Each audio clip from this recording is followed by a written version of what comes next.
We are the defenders of the good and just. The commanding seraph informed the group as they gathered to train for the day. New angels looked at the commander and hung on every word, eager to prove themselves. We are the ones that must take on the burden of regret and suffering, so the innocent can be free. But not everyone had their attention on the commander. Some had their gaze drawn towards one of the new, eager angels, who didn't quite look like the rest. Small and bright, this little angel had her fluffy wings and golden spear. But still, something was off. More and more gazes drifted towards the new angel until even the commander turned his gaze towards her. For our duties, we must.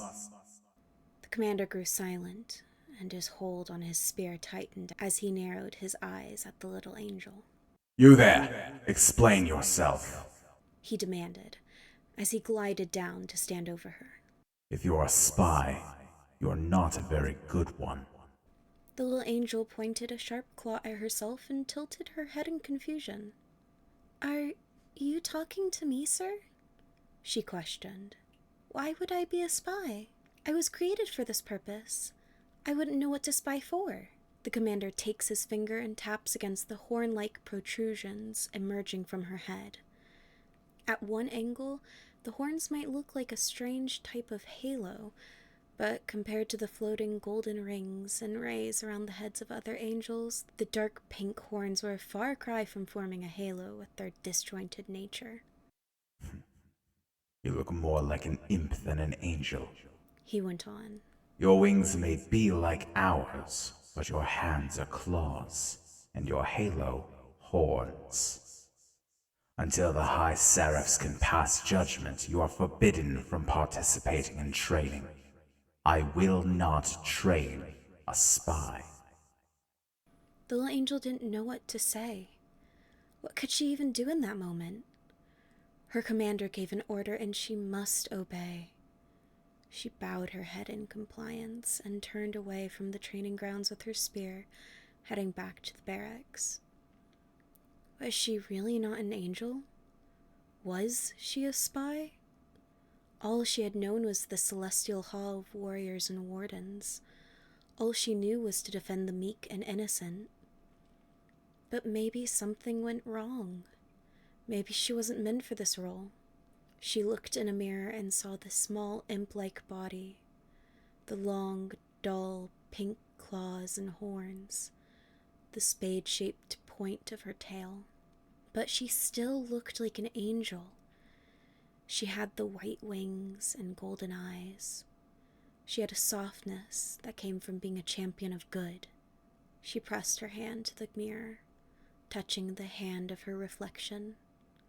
What good could come of being like this, of looking unangelic? Would her heart be as infernal as she looked? The questions swirled and flooded her mind, casting long shadows of doubt that pushed away any positive feelings or thoughts. Because if her fellow warriors could not trust her, how could she even trust herself? The hours and days passed, and the decision over the little angel came. Would she fight, or would she be kept where she couldn't possibly relay anything to enemies she had no clue how to give information to? After much debate, it was decided that the little angel would be put on the front lines with other warriors who had questioned allegiance.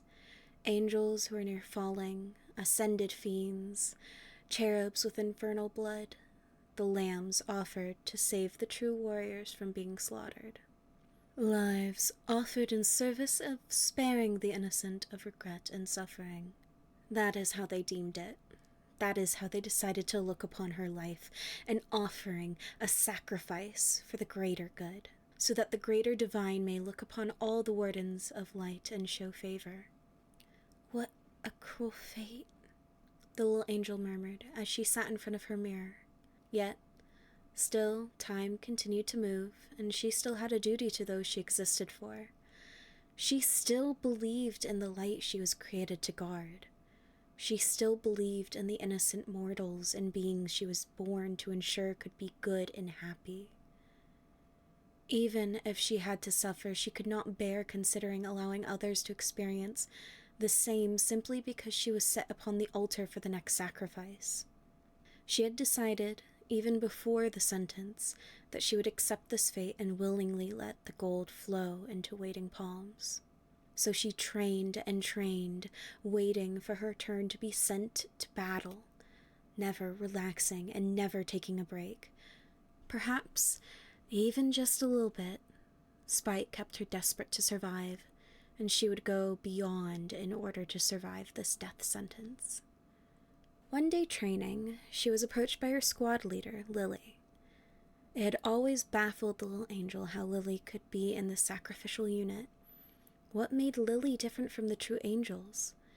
The only thing she could consider is the fact that Lily had intense flames that burned from her golden eyes. "Orders are in.